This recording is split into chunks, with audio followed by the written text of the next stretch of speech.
Music director Naushad को देवानंद से सिर्फ एक ही प्रॉब्लम थी। देवानंद हिंदू थे और मुस्लिम लड़की एक्ट्रेस सुरैया से इश्क फरमा रहे थे और शादी करना चाहते थे। नौशाद को ये बिल्कुल मंजूर नहीं था। वे चाहते थे कि सुरैया इस हिंदू देवानंद से नहीं बल्कि अपने से 18 साल बड़े मुस्लिम फिल्म डायरेक्टर से शादी करें, जिसके ऑलरेडी बच्चे भी थे। वे मुस्लिम फिल्म डायरेक्टर कौन थे जिससे नौशाद साहब सुरैया की शादी करवाना चाहते थे? ये मैं आपको इस वीडियो में बताऊंगी। मैं हूं शैली आनंद और आप देख रहे हैं शैली आनंद टॉकीज। नौशाद सुरैया को अपनी बच्ची की तरह मानते थे, तो कैसे अलाउ करते कि नौशाद साहब अपनी बच्ची की शादी एक हिंदू देवानंद के साथ कर देते? बच्ची इसलिए मानते थे। 13 साल की उम्र में एक्ट्रेस सुरैया को नौशाद साहब ने बड़ा ब्रेक दिया था अपनी फिल्म शारदा में। इसके डायरेक्टर थे अब्दुल रशीद करतार, जिनके साथ एक तस्वीर है नौशाद साहब की भी और 13 साल की सुरैया की भी। जब देवानंद और सुरैया की लव अफेयर की खबर फैल रही थी तो इसके खिलाफ एक गैंग तैयार हुआ।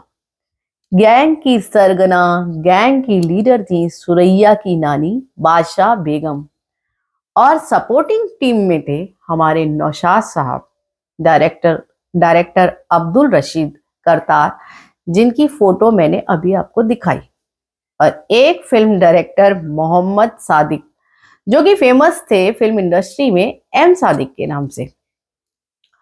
इन्होंने सुरैया जी की एक बड़ी फेमस फिल्म जो कि 1948 में रिलीज हुई थी ना, काजल, उसमें सुरैया जी को डायरेक्ट किया था। और सादिक देवानंद सुरैया लव स्टोरी का एक बहुत ही अहम हिस्सा है। ये साहब सुरैया जी से 18 साल बड़े थे, शादीशुदा थे, बाल बच्चेदार थे, लेकिन खूबसूरत सुरैया से शादी करने के अरमान देखते थे। और इस सपने को सपोर्ट करती थी सुरैया की नानी बादशाह बेगम और हमारी सपोर्टिंग टीम के मेंबर यानी नौशाद साहब। अब आप ये सोच रहे होंगे कि नौशाद साहब को एम सादिक से क्यों इतना प्यार था? क्योंकि नौशाद साहब नहीं चाहते थे कि सुरैया एक हिंदू लड़के से शादी करे। और दूसरी बात ये कि नौशाद साहब की एक बड़ी हिट फिल्म थी और इस फिल्म के प्रोड्यूसर जो थे अब्दुल राशिद करतार थे। उस फिल्म का नाम था रतन।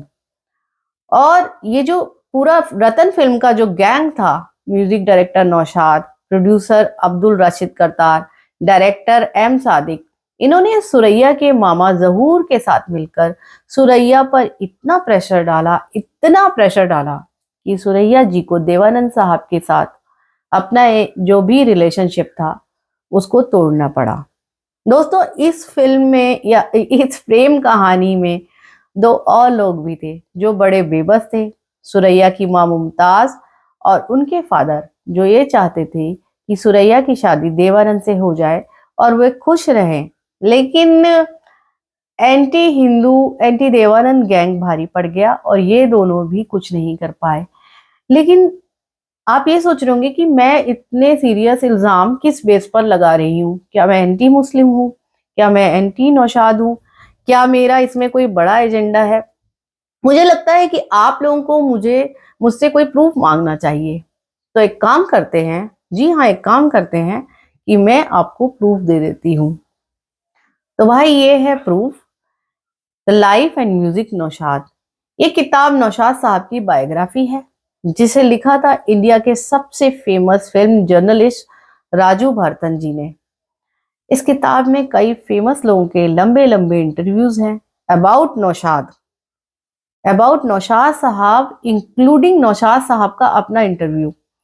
और इस किताब में सुरैया की मदर मुमताज बेगम का ऑफिशियल स्टेटमेंट है ऑन रिकॉर्ड कि नौशाद साहब ने एंटी हिंदू स्टैंड लिया था और इस एंटी हिंदू स्टैंड की वजह से उन्होंने देवानंद और सुरैया की शादी नहीं होने दी थी, जो कि उनकी मदर चाहती थी। मैं चाहती हूँ कि आप भी इस प्यारी किताब को पढ़ें। बड़ी अजीब सी विडंबना थी, या क्या विडंबना थी। नौशाद साहब, जिन्होंने बैजू बावरा जैसी फिल्म के इतने सुंदर सुंदर गीत और भजन बनाए, वे अपनी निजी जिंदगी में, अपने थॉट प्रोसेस में मजहब को मजहब और धर्म को अलग नहीं कर पाए। सुनकर शौक भी लगा। मैं धर्म और मजहब से बड़ी चीज इंसानियत को मानती हूँ। मेरे पर्सनली बहुत सारे दोस्त हैं, वो हर मजहब से संबंध रखते हैं।